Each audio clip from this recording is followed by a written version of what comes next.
अस्सलाम वालेकुम and welcome back to my YouTube channel. उम्मीद करती हूँ सब ठीक ठाक होंगे। आप देख रहे हैं मेरी सेल्फ ग्रूमिंग की क्लासेस, क्लास नंबर 17 और आज की क्लास में हमारा टॉपिक है face serum versus face moisturisers. जी, लास्ट क्लास में मुझे आप लोगों का एक कमेंट रिसीव हुआ था कि क्या फेस सीरम और फेस मॉइस्चराइज़र सेम चीज़ें हैं, क्या फेस सीरम और फेस मॉइस्चराइज़र दोनों को इस्तेमाल करना ज़रूरी है या सिर्फ किसी एक चीज़ का इस्तेमाल करके हम अपनी स्किन को हेल्दी एंड ग्लोई बना सकते हैं, और अगर हमने इन दोनों चीज़ों को यूज़ करना है तो इनको किस तरीके से यूज़ करना है, किस टाइम यूज़ करना है, इनकी लेयर कैसे करनी है। तो आज की वीडियो में इन तमाम क्वेश्चंस का आपको आंसर मिल जाएगा।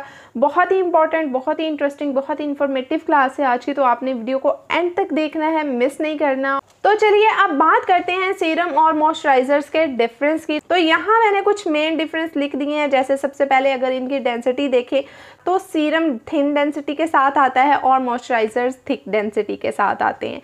वेट एंड अपीयरेंस की बात करें तो सीरम हमेशा लाइट वेट होते हैं, क्लियर होते हैं। जैसे ये देखें, ये मेरे पास ये सीरम है, ये बिल्कुल क्लियर है, ठीक है। इसी तरह से मोस्टली जो सीरम्स आते हैं वो इसी तरह से क्लियर फॉर्म में होते हैं, और जो मॉइस्चराइजर्स होते हैं वो हमेशा हैवी वेट होते हैं और इस तरह से वो थिक लिक्विड की फॉर्म में आते हैं। सीरम्स जो हैं वो मोस्टली ऑयल बेस या वाटर बेस आते हैं, या फिर इन दोनों का मिक्सचर भी समटाइम आता है कि वाटर एंड ऑयल के ये मिक्सचर होते हैं।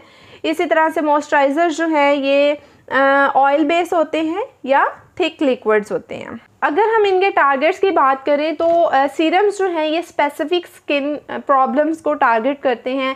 जैसे एंटी रिंकल सीरम आते हैं जो कि आपके रिंकल्स पे काम करते हैं। डार्क स्पॉट अगर आपको हो गए हैं तो डार्क स्पॉट के लिए स्पेशल सीरम्स आते हैं। एंटी एजिंग के लिए सीरम आते हैं जो आपकी एजिंग को कंट्रोल करते हैं।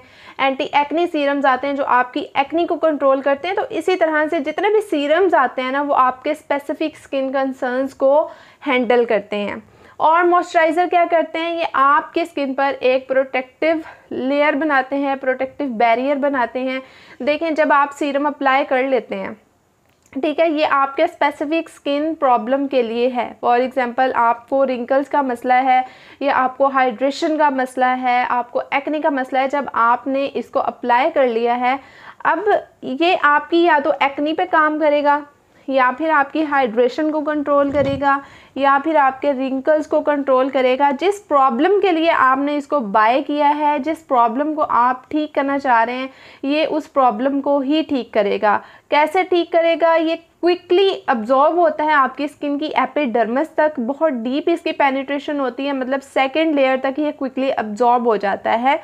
लेकिन इसके बरक्स अगर हम इसको देखें, मॉइस्चराइज़र्स को देखें, तो इनकी पेनिट्रेशन बहुत स्लो होती है। ये आपकी स्किन की जो ऊपर की स्किन होती है ना, उसके ऊपर सिर्फ ये एज अ बैरियर काम करता है। बैरियर क्या होता है, मतलब कि आपकी स्किन पर आपने जो सीरम अप्लाई किया है, अब आपकी स्किन पर इंटरनली ये काम करेगा, आपकी स्किन के इंटरनल प्रॉब्लम्स को ठीक करेगा। लेकिन ये जो बैरियर है ये आपकी स्किन को एनवायरनमेंट से बचाएगा, पॉल्यूशन से बचाएगा, हीट से बचाएगा। SPF इसमें मौजूद होता है जो सन रेज से, अल्ट्रावायलेट रेज से बचाएगा, ठीक है। ये as a skin barrier, as a skin protector काम करेगा। SPF की बात करें तो सीरम्स में कभी भी SPF नहीं आते, सीरम्स कभी भी SPF के साथ नहीं आते। मॉइस्चराइज़र हमेशा जो है मोस्टली जो है वो SPF के साथ होता है। बहुत कम ऐसा होता है कि आपके मॉइस्चराइज़र में SPF मौजूद ना हो। और अगर इंग्रेडिएंट्स की बात की जाए तो सीरम्स के इंग्रेडिएंट्स हमेशा एक्टिव इंग्रेडिएंट्स होते हैं, पेप्टाइड्स होते हैं, लेकिन मॉइस्चराइज़र्स में कभी भी एक्टिव इंग्रेडिएंट्स नहीं होते हैं। ये एक्टिव इंग्रेडिएंट के साथ नहीं बनता, सीरम हमेशा एक्टिव इंग्रेडिएंट के साथ बनता है।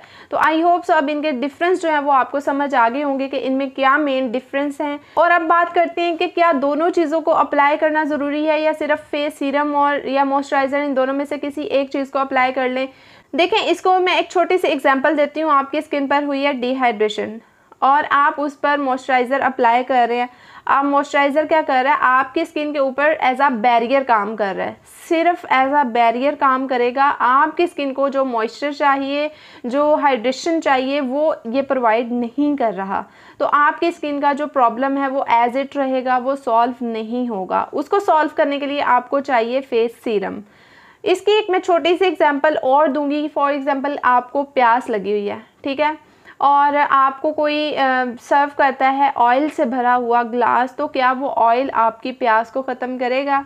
बिल्कुल नहीं। सेम इसी तरह अगर हमारी स्किन को लगी हुई है प्यास, हमारी स्किन को हुई है डिहाइड्रेशन, तो उसकी डिहाइड्रेशन कैसे जाएगी? फेस सीरम से जाएगी, वो मॉइस्चराइज़र से नहीं जाएगी, क्योंकि हमारी स्किन की जो थर्स्ट है, हमारी स्किन की जो डिहाइड्रेशन है, उसको सीरम ही चाहिए। सीरम डीपली पेनिट्रेट होगा, हम स्किन की हाइड्रेशन लेवल को बैलेंस करेगा।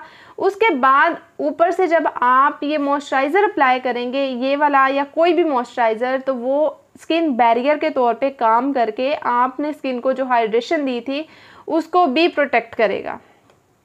ठीक है, अगर आप सिर्फ सीरम लगाती हैं, आप मॉइस्चराइज़र नहीं लगाती, तो सीरम के जो रिज़ल्ट्स हैं ना वो बहुत ज़्यादा डाउन हो जाएंगे। अगर आपको सीरम के कंप्लीट रिज़ल्ट चाहिए, कि सीरम के आपको कंप्लीट रिज़ल्ट मिले, 100% रिज़ल्ट मिले, तो आपने जब भी कोई सीरम अप्लाई करना है उसको अपनी स्किन में लॉक करने के लिए जो है मॉइस्चराइज़र ज़रूर यूज़ करना है। ठीक है, ये मॉइस्चराइज़र जो होता है ये सीरम के रिजल्ट्स को लॉक कर देता है, आपकी स्किन में इसके जितने भी इंग्रेडिएंट्स होते हैं उनको लॉक कर देता है, इन तक इन्वायरमेंटल प्रॉब्लम्स को नहीं पहुंचने देता।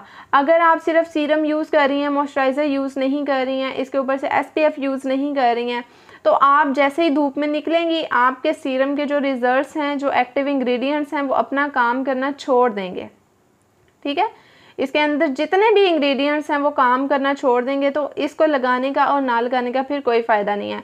तो आपने अपने डेली केयर रूटीन में सीरम के साथ साथ मॉइस्चराइज़र को भी यूज़ करना है। दोनों चीज़ें आपकी स्किन के लिए उतनी ही इम्पॉर्टेंट हैं, आप इसमें से किसी चीज़ को स्किप नहीं कर सकती हैं।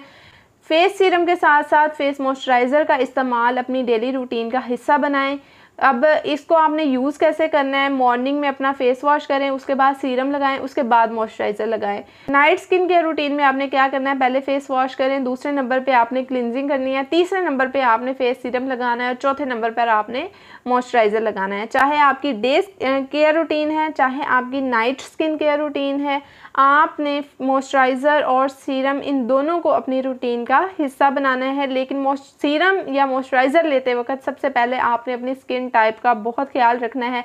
आपने ये चीज़ ज़रूर नोट डाउन कर लेनी है कि आपकी स्किन पर कौन से इश्यूज़ चल रहे हैं, आपने किन इश्यूज़ के लिए फेस सीरम को लेना है, आपने किन इश्यूज़ के लिए जो है वो मॉइस्चराइज़र लेना है, आपकी स्किन टाइप कौन सी है। ईच एंड एवरीथिंग आपने अपनी स्किन की देख कर फिर आपने प्रोडक्ट्स को बाय करना है।